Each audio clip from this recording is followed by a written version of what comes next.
Welcome to the In My Opinion Show with Ronald, Barrington, Robinson, and friends. Seen on the internet, 24 hours, 7 days a week. You can also view us on YouTube, Facebook, and Twitter. We are seen in Flint, Michigan every Saturday at 6 and every Wednesday at 8:30. We're also seen on channel 17 in Flint, Michigan. We're also seen in Detroit, channel 68 every Sunday at 9, and downriver every Tuesdays and Saturdays at 2 p.m. Come and view our shows. I want to welcome Mr. Henry Hatter. Good afternoon, Ron. Good afternoon, and our millions of viewers worldwide. This is February. Let's talk about Black History Month. All right. Black History Month has been designated the month of February, the shortest month in the calendar. But Black history is thousands of years old, from the motherland in Africa where civilization and humanity originated. In the thousands of years we have built civilizations that can be identified by DNA and hieroglyphics and other artifacts that can be found and dated from around the world. Black History Month also is called African American History Month, both observed in the United States of America and recognized by Canada, Ireland, and the Netherlands, and the United Kingdom. It began as a way of remembering important people and events in the African diaspora. It is celebrated in February in the U.S. and Canada and the United Kingdom in October. Negro History Month Week, the precursor to Black History Month, was created in 1926 in the United States when historian Carter G. Woodson, born 1875, passed in 1950, and the Association for the Study of Negro Life and History. He stated, if a race has no history, it has no worthwhile tradition. It becomes negligible. It becomes a negligible factor in the thought of the world, and it stands in danger of being exterminated. For my people, we must observe Black history 365 days of the year. I encourage everyone to introduce themselves to that knowledge. The world will become a better place. There's more to Black history. I know when I was in school, all we ever heard was of Martin Luther King and a few others. But Black history, like as I mentioned earlier, goes back thousands upon thousands of years. Mr. Hatter, what is your thoughts? You know, Ron, to tell you the truth, I'm going to let you have some of my secrets. Okay. When I was a child, I never saw things in terms of black and white. My heroes were George Washington, Abraham Lincoln, Thomas Jefferson, and things like that. But I learned about how important Black history was in recent years. See, I never got contaminated with being abused by white society. I was shielded from that in my early years, so I didn't have the narrative to talk about it.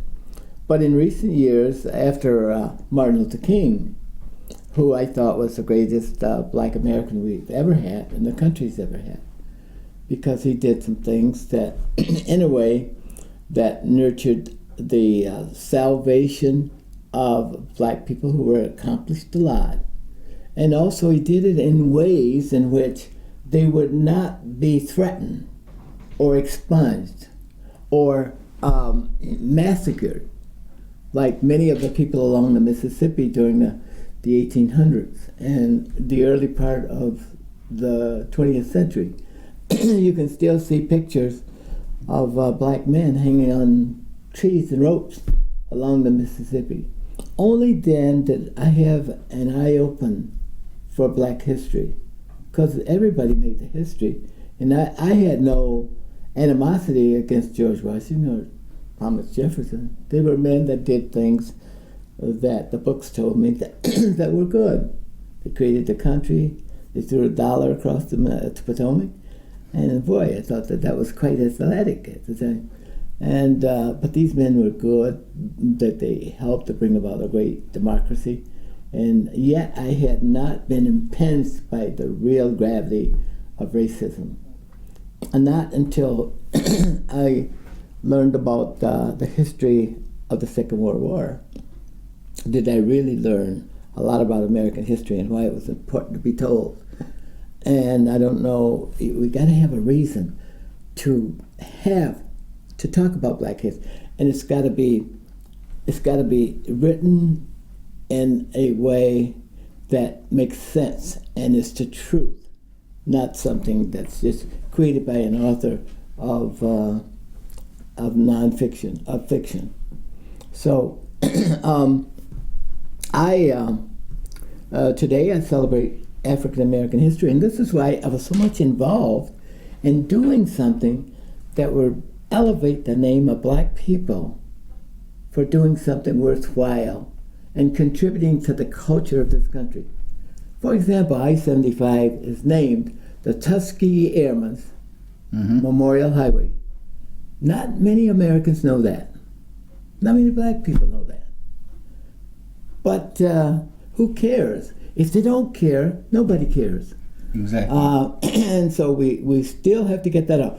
And we're trying to build statues and place them along the highways and other places where the public goes to seek approval and gratification for our contributions, as other people have done. But at the same time, we're asking for the destructions of statues of many Americans that were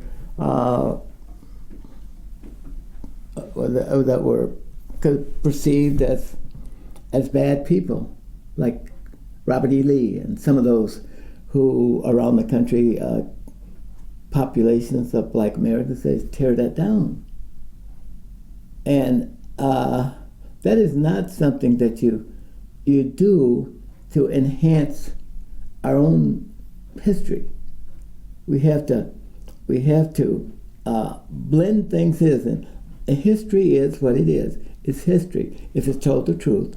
And we need to do things to have not only we recognize our history and celebrate it, but other people will detect it and note it and give credibility to it. And we have a lot of people out there who would do that. And history, we learn from history a lot of things that we can predict about what's going to happen in this country. And we see right now, if you read some of the Black history of recent, we know that the history in this country in 1920 up to 1930 was extremely biased against Black people. And we had massacres, even under the Constitution here, the great Constitution. You remember the massacre of Tulsa, Oklahoma, in which they completely destroyed a whole town called the Black Capitol, the Black Wall Street. That's what it was called. And then in 1898, we created a history that was a terrible strike against the Americans and their Constitution. And that was in the massacre of Wilmington. You remember that? Have you remember reading about it?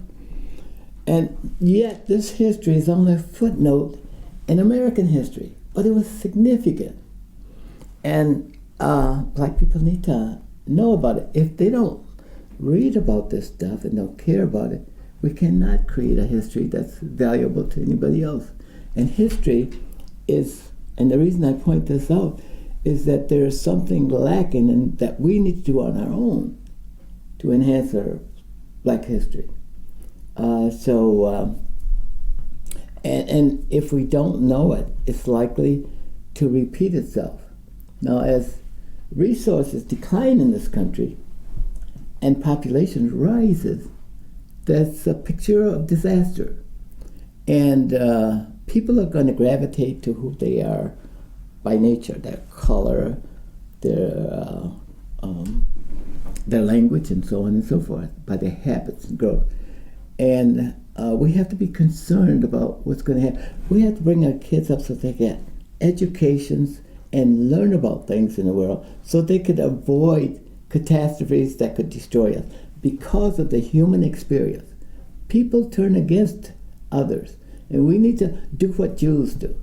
They make sure that we never forget the Holocaust. Exactly. And guys, to see these images of people along the Mississippi, and we need to learn how to keep people, particular people that don't look like us, and don't act like us, on our side, because they are the difference between extermination and success. Well, you know, along the way, whites have diminished our worth, okay, in ways that are unimaginable as well. They have taken our history, all right, and promoted it as if, and our inventions, and promoted it as if it was theirs, okay? That's one thing that you know, that should be taught in school. And I've mentioned this on our shows before. Tell the truth about history, okay? And I think it would be a better world. Tell the truth, okay, about what happened, you know, about Tulsa and, you know, and other places around the world, okay? These are sad moments for me when I read about American history and what I think about the United States. I think the United States is the best country in the world. It's where I was born. It's where my parents were born, where my parents died, where my grandparents did. Probably work in cotton fields and stuff like that. So there's a history there in the environment which I was born and grew up and loved and stuff like that. But when I read these sad stories about things, and I believe that we need to elevate, we need to encourage our kids to become better scholars, so that in the professions and in their a pursuit of science, math, and engineering, so that we can be equivalent to any other race or racial segment of the society, contributing equally to whatever they do. And we have the capacity to do that. But we need to continue to demonstrate that by elevating our kids to a higher education that's meaningful in math and science and music, because that's how you get measured. What you can do, what you can contribute to the country, no matter how evil you are, how you talk doesn't matter. It's what you can contribute. But if you're not giving fair and equal chances at this stuff, it makes it kind of difficult. Okay. But you have to move beyond that. You don't sit down and cry. You don't cave in. But what is it? You move on. What do you do if you're afraid? I know. All right. Like all the bodies along the Mississippi. Okay. That not intimidated just in people. Mississippi, but right here in Michigan. Yeah. Okay. Well, and other places where there's and Flint, Michigan. All right. Look how they've treated the people here. If this had been this poison water situation, if it had been in the white community, I doubt very seriously if it would have been. This is going on 6 years now. But I don't see that rises to the events that happened to us in the past. But if you don't know your past, if people don't know their past, okay, and the history of their past, how are they? How can they be? How are they able to distinguish the difference? Well, okay. We have to have a resolve about who we want to be. We have to create a space of our own that competes with the space of every other race or culture, that's equal and equivalent to. And we haven't done that very well. But how are you doing that? But we need to strive to do it. We need to come up with a resolve that this is what we're going to do. In 5 years, we want our kids to be elevated to this amount from schools. And if you study the school system, go out and see if the school system is meeting those kind of demands. Nobody ever does. So the schools are allowed to develop along their own with other influences of others, because we don't have input into them. And they keep with the narrative of perpetually, you know what I Exactly. mean, he or she is not smart. Yeah. All right. And They put them in different classes. Can you All right. imagine, Ron? Look, can you imagine kids who say "you is" in the classroom? Mm-hmm. Can you imagine that? There ought to be a culture, even here in the city of Flint, where kids can't operate the English language with the right tone of verb and number, Mm-hmm. gender and number. They can't do it, and they've been doing it for years, and nobody seems to. And the system is complicit with that. Exactly. Can you imagine the system is complicit with? Otherwise, these kids wouldn't talk that way. They would talk like they are ready to go out and work for the United Nations to represent the United States all over the world. Not like they talk this African American talk in ghettos. But we need kids. Ebonics. Yeah, Ebonic, where they can talk and compare and equal with anyone. Like Eiffel, what's her name? The commenter. The one that passed away. Is it Van Eiffel? Eiffel. Mm-hmm. Yeah, Mm-hmm. she was Gwen. good. Gwen Eiffel. Mm-hmm. She was good. Obama was good. Mm-hmm. And those are the kind of people that we need to mimic. We need to, and all other Americans who do this well. Well, my idol, as yours, was Martin Luther King, and a number of others. All right, Louis Farrakhan. Okay, people don't, for whatever reason, they think he's racist, but I don't see it. All right, because I like he's a smart man. Okay, because if you can galvanize over 1 million men in Washington D.C., all right, you got something going on. And Okay. I don't think. And there was no problems. Mm-hmm. All right, that to speak of. And sometimes we as a culture think that we can go and arm wrestle with the system. You don't have that capacity to arm wrestle with the system. The system's too big, too powerful. And we saw this happen in the 1970s when we had Rat Brown and all of those guys that would become Black Panthers, and they tried to challenge the system. And the system surgically identified them and killed them. That is not a way to move the Black community ahead. You got to do it in such a way that you allow for them to survive any kind of effort we make to become more accepted in the system and achieve our own goals. But the system is too big to do it any other way. And we've talked about this a long time, and I want to come back and talk about it again. Now, in 2050, we have the greatest opportunity to rise, to be equal to anybody else in this system. Because our numbers would be such, Mm-hmm. along with the Hispanics, we will probably have a fourth or third of the leadership of this country, right? We'll have about a third of the leadership of this country due to the paradigm shift. Mm-hmm. When African Americans and Hispanics will be the arithmetic and political majority of this country. But they go out and challenge him like they do on the radio today against Trump, and Trump epitomizes who the white man is. And you think the Democrats are going to, and all of those people are going to go against that in the last analysis? No. I believe they are. I'm an independent, okay, but Well, if I was a that may Democrat, be. you know what I But- mean? but I look, believe we are, because enough is enough, okay? But you gotta recognize who has the power in this country.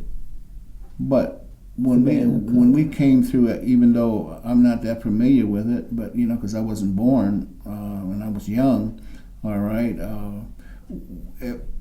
If you are being disenfranchised, you know, and murdered like Emmett Till, and you know, and various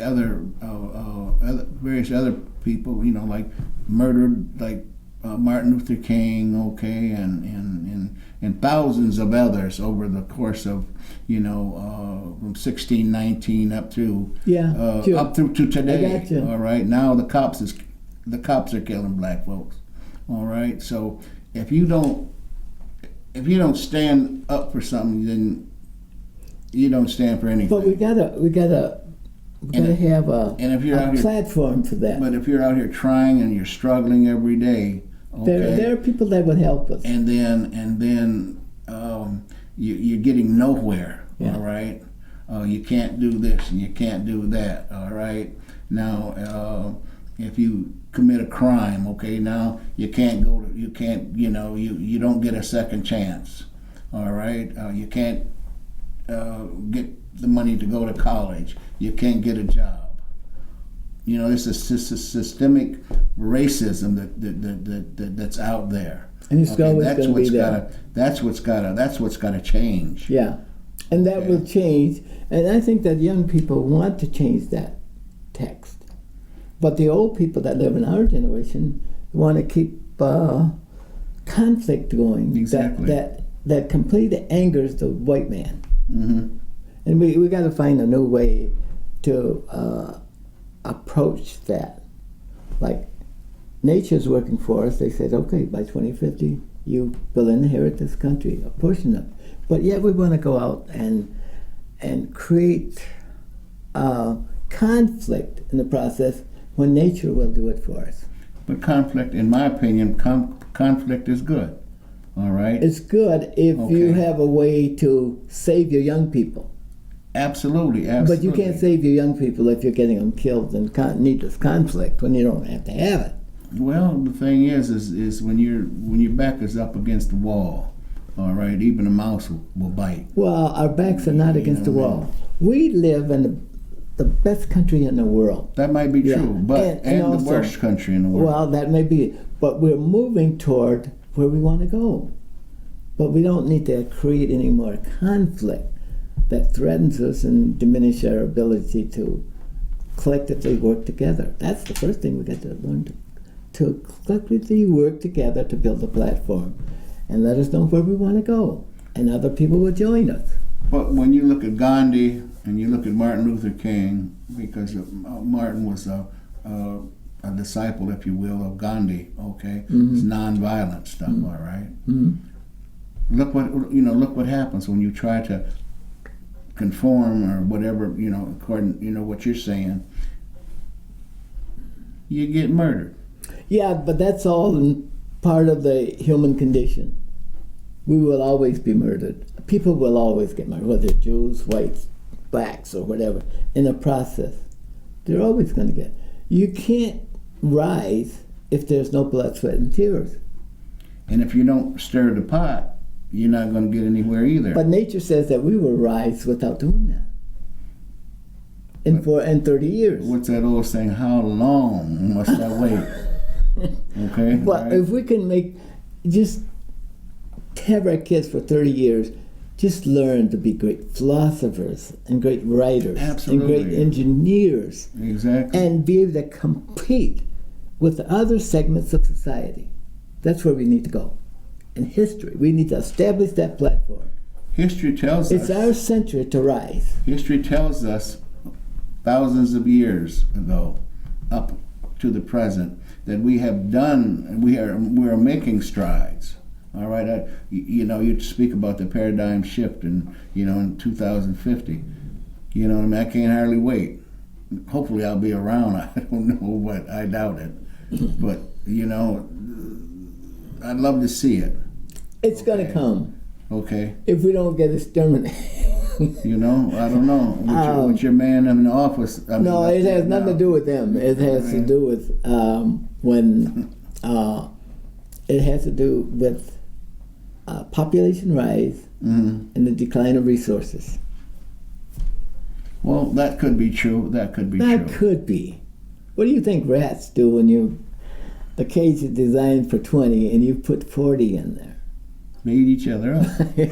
They destroy each other. You know what I mean? People have studied this for a long time. And we just have to make sure that before that happens, that we just simply learn how to live with each other. And because we have to learn how to live with each other. And we don't want to have conflict in our lives as long as we live on the earth. We want to live in some peace and dignity. And I think that African Americans are probably the culture that can save the United States from itself. Well, let's hope so, because I've advocated this, many times. We don't want white folks to give us anything. Just give us the opportunity. Just let us have the opportunity, all right, to have an equal stake. But there's so many out there, I call them old heads, that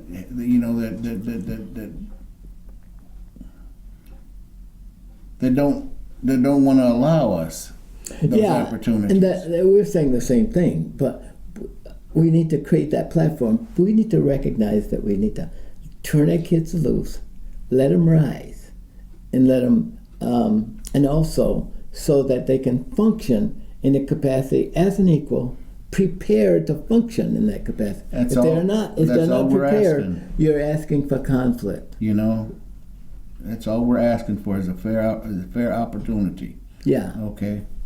And we're not getting it, in my opinion. All right. But nature will give it to us. Why should we have to keep begging the white man for stuff? You're not begging. Sure we are. All right. We're begging them, for opportunities. All right. To reach that glass, that glass ceiling. All right. To get a quality education. Okay. It's folks. If you have the opportunity, free speech on direct TV or whatever other channel that comes on it wherever you live, watch that free speech station. It's called Free Speech TV. Watch that. But so what are kids going to learn just by watching free speech? Well, they will learn nothing. What they have to do is to be able to have an education that's worthwhile, that works, and they work for common cause. And get into and have those school systems, all right. Yeah. Teach, all right, all over the country. Tell the truth about history. Yeah. Whosever history it is, Black history, German history, French history, all right. But especially American history. It just didn't start. You go back from the time that forever. And ask them to talk about common cause, because there are two sides to us, and we need to bring those sides together so that we move ahead on one frame. Exactly. Does that make sense? Absolutely. That's where we're going. That's what we hope that people will drive from this show. That's the way. That's the thing that we teach for today. That we need to move ahead on a common frame. Exactly. And with that, we must bring, in my opinion, show to a close. But until next time, stay focused.